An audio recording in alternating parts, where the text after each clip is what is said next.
Base of thumb pain is a very common condition. Many patients will come to you with pain in the thumb, specifically on the base. This is a very common condition that you see in specifically laborers, those patients who are doing heavy work, those patients who are doing some kind of a repetitive action like weaving, sieving, any kind of work. And nowadays we are also seeing this problem very commonly in computer professionals, software professionals. This is very common problem, the base of thumb pain. So if the patients come to you with the base of thumb pain, the first thing that you need to do is an X-ray. And in the X-ray you need to look at as if the patient is developing pain in this region or not. One very common differential diagnosis for this pain is a decurrence disease. So many patients will have a pain which is more of the styloid region in this area, and this is usually decurrence. So decurrence is more commonly seen in more of a middle-aged to young patients, whereas this first CMC arthritis is most commonly seen in middle-aged to elderly patients. So you must always get an X-ray. Even if you are suspecting a decurrence sinusitis, you should always get an X-ray to rule out any CMC arthritis. Now CMC arthritis, just like any other arthritis, is an arthritis of between the first metacarpal joint and the carpal bone, that is the trapezium.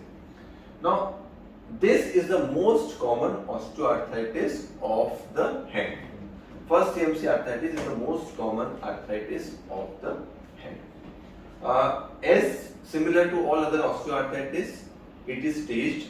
Stage 1 is early, stage 2, stage 3 and stage 4.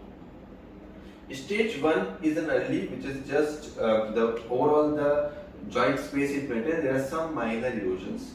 Stage 2, there will be decrease and there will be osteophyte formation, decreased joint space and osteophyte formation. Usually the management will depend on the stage of the disease. There are two important things that you need to consider here. The first thing is the joint space, and the second thing is the osteophyte between the first and the second metacarpal. This osteophyte is mostly the culprit or mostly the problem in these cases because it causes pain and it causes weakening of the ligament. So this is called as an osteophyte, which is going toward the second metacarpal joint. So you need to see the joint space here and you need to see it here. Early patients, you can manage them conservatively with rest, local modalities, local tablets, and occasionally you can give a spin, thumb spike aspect or something like that. There are some studies in which you can inject steroid into it and you can decrease the synovitis part, but we don't commonly practice that.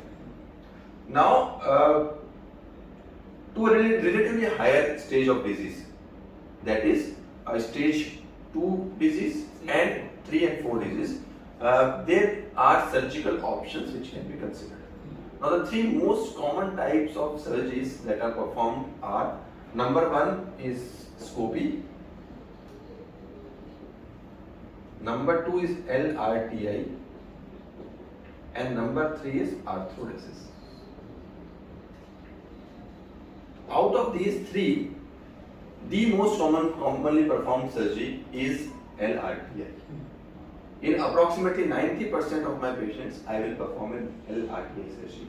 LRTI surgery is a surgery which is called as ligament reconstruction and tendon interposition. I will come on to detail what it is.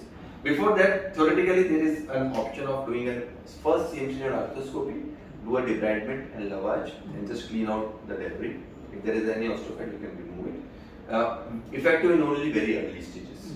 Okay, and then there is an option of arthrodesis. Now, arthrodesis option is a good option. It will give you a good pain relief, but most of the patients that we will deal with will not be happy because this is a very mobile joint of the thumb. And if you arthrodese, then the pain will go, but the functionality of the thumb will be less. So this option we will give only in those patients who are very high demand laborers and which need to do very heavy work. Only those patients we will give the option of arthrodesis. Otherwise, we don't give the option of arthrodesis. Now, as far as the treatment is concerned for the first CMC arthritis, you must understand that this is one of the few joints in the body which can be excised to give pain relief. So, the first and the foremost thing that you need to do in this problem is you can excise the trapezium, which is called as a trapezectomy. So overall, when we start, you can do a trapezectomy surgery, which will relieve the pain of the arthritis. There are only two joints in the body in which you can remove the bone to get rid of the arthritic pain. One is this, and second is the acromioclavicular fusion. You can remove the distal clavicle and the pain will go. Here you remove the trapezium and the pain will go. But what happens is, if you remove the trapezium, it is a good surgery. This is called as a, so LRTA basically is a modification or is a additional surgery to trapezectomy. So we need to remove the trapezium, that is for sure. And if you remove trapezium, the pain of the arthritis will go in most of the cases. So that is number one. But what happens are there are two things which are associated with trapezectomy. If you just do trapezectomy and leave it like this, the patient will be happy, the pain will be good, but there are two things. There will be proximal migration of the first metacarpal. The first metacarpal in follow-ups will migrate proximal. That is one. And the second thing is it will migrate this direction. Okay, because if you remove this ligament will go. So the thumb will migrate proximally and there will be no support here. So it will be a little unstable kind of a thing. So if you do only trapezectomy, the results of trapezectomy are good. Even if you do trapezectomy, the patient will be happy. But if you want to improve your clinical outcomes, then what you need to do is something which prevents proximal migration and gives a lateral support to the first metacarpal. And this is done by the LRTA surgery. This surgery is called as ligament reconstruction and tendon interposition. So what we do is, most commonly we take the tendon, it's called as an FCR, flexor carpi radialis tendon, and it attaches almost here on the wrist. So what it does is, you can take either the complete FCR. I normally take half of the FCR, that is the ulnar part of the FCR, and you can dissect it from the wrist, to the forearm. You can take about 10 centimeters or more than that of FCR. I usually take the ulnar half and reroute it, and then you make a support. So what you do is, you make a hole here on the first metacarpal. The FCR attaches on the base of the second metacarpal. So when you harvest it, half of it will remain like this, and half of this can be looped from here. So this will give the lateral support for the ligament. So that is called as a ligament reconstruction. And then the rest of the tendon is made a interposition graft and left in the place where the trapezium was.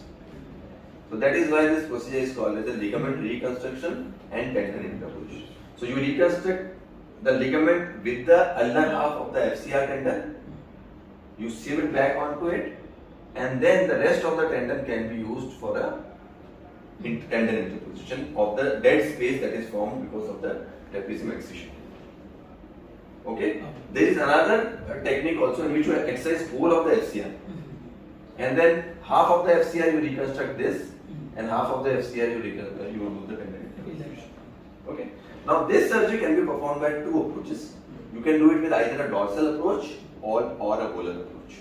Okay, both of the approaches are justified. You can use either of these two approaches.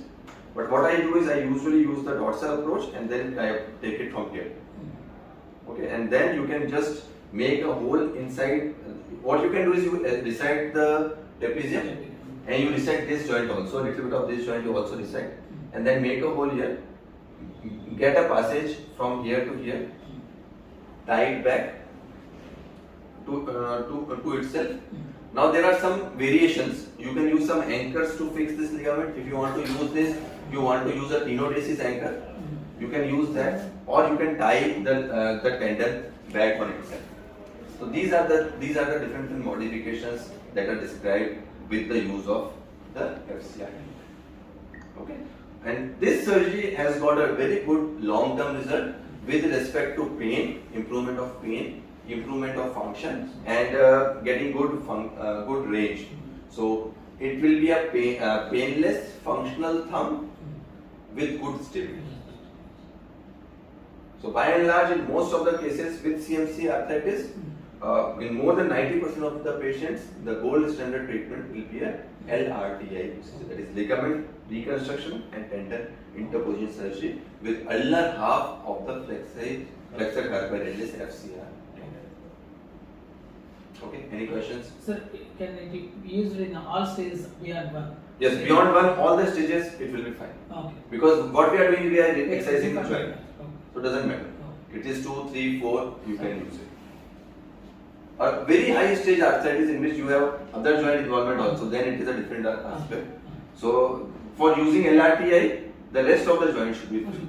This osteophyte will be a very consistent finding. You need to remove this osteophyte between this is called as the intermetacarpal osteophyte. You need to remove this osteophyte. This will actually block the movement, and this is usually painful. So when tendon interposition is done, it's just coil around and put there. There are two ways. You can make an Ancovis kind of a picture, or you can use a fiber wire 2-0 to loop it around and make a sort of a ball-like structure, and you put it there. That's it. And then you suture the capsule upon it.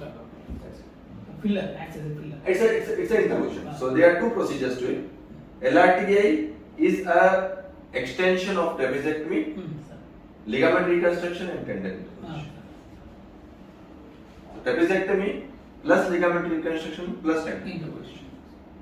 So you reconstruct the ligament between the first and second metacarpal, that is 1, and remove the trapezium, that is 2, and do an interposition arthroplasty so that we prevent the proximal migrations of the metacarpal.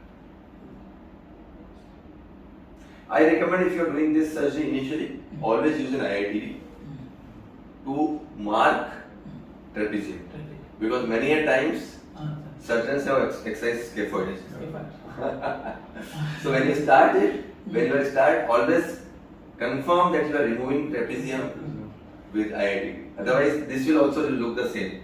This joint you can mislead this joint with the first MCP joint, first CMC joint, and then you will be removing the scaphoid. So always mark it in the IITV and then start the procedure. That is a small trick to prevent false confusion. First mark your artery or something into the trapezium, confirm that this is trapezium, and then start the removal. You can do an en bloc removal, but it is difficult. So normally we do a piecemeal removal. En bloc removal is little difficult for some cases.